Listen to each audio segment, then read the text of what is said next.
Kementerian Perdagangan menggelar pertemuan bersama Asosiasi Pengusaha Retail Indonesia atau APRindo dan para produsen minyak goreng untuk bersama-sama membahas pembayaran utang refaksi minyak goreng yang belum kunjung selesai.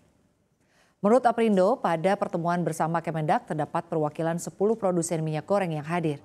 APRindo mengapresiasi pertemuan yang diinisiasi oleh Kementerian Perdagangan ini. Karena dengan 3 pihak berdiskusi bersama, diharapkan solusi bisa segera ditemukan bagi semua pihak. Namun APRindo tetap berharap pemerintah bisa segera memberi kepastian untuk batas waktu penyelesaian pembayaran utang refaksi minyak goreng senilai 344 miliar rupiah.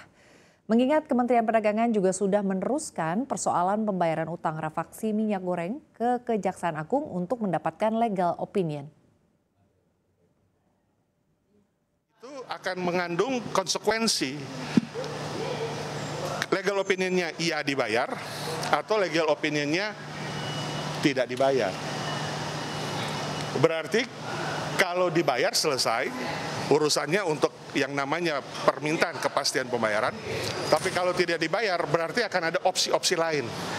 Ada langkah-langkah lain, ada upaya-upaya lain yang tentunya kami pelaku usaha akan berjuang lagi. Karena tidak dibayar dan berarti ini pemerintah memberi tugas kepada pelaku usaha. Kalau tidak dibayar berarti tugas itu adalah tugas membuat rugi pelaku usaha.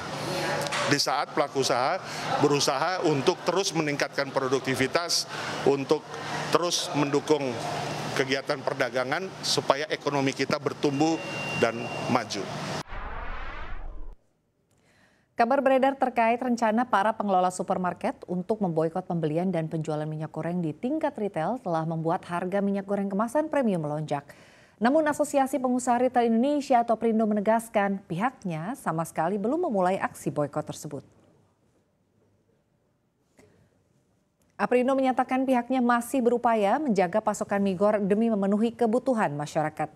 Sehingga stok minyak goreng di supermarket atau retail modern dipastikan masih akan aman. Menurut APRindo, kajian penghentian pembelian dan penjualan minyak goreng sebetulnya hanya opsi pengusaha retail yang tengah resah. Mengingat pembayaran utang selisih harga atau refaksi minyak goreng yang belum kunjung usai, padahal para pengusaha retail telah digantung oleh pemerintah selama 1 tahun 3 bulan.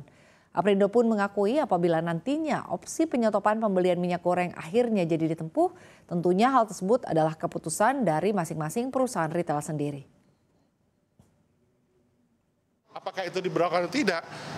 Ya, APRindo tidak punya kapasitas untuk mengatur itu.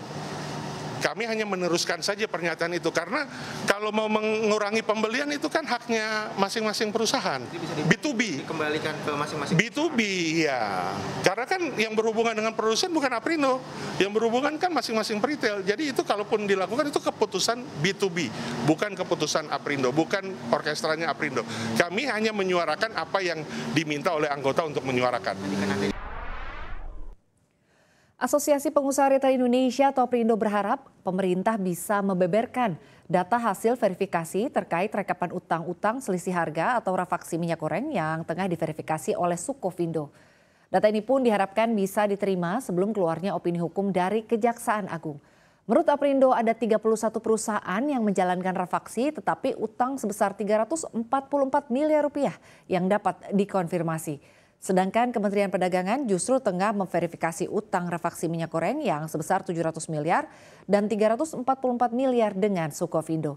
Selain kepada penjual retail, sebelumnya Komisi Pengawas Persaingan Usaha KPPU juga mengingatkan pemerintah masih memiliki utang senilai 700 miliar rupiah kepada produsen dan distributor program satu harga minyak goreng pada 2022.